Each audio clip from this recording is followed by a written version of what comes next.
समुद्राన్ని కలిపి చూస్తా ఫీలింగ్ వేరే high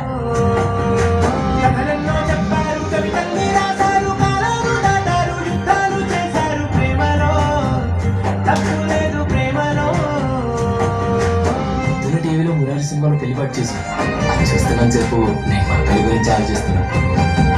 already mentally married to you రా ఏంటి నేను పెళ్లి చేసుకుంటే నీకు మెంటల్ వచ్చిందా వద్దు నేను ఆల్రెడీ మనసులో నీతో పెళ్ళైనట్టు ఫీల్ అవుతున్నానని అర్థం అలాగే ఓకే సర్లే కానీ రేపు నేను ఎంసెట్ క్లాస్కి రావట్లేదు రేపు మా పెద్దమ్మ కూతురు పెళ్ళి సర్లే వెళ్ళు రేపు నేను ఆ పెళ్ళికి చీరలో వస్తా ఎంతుంటే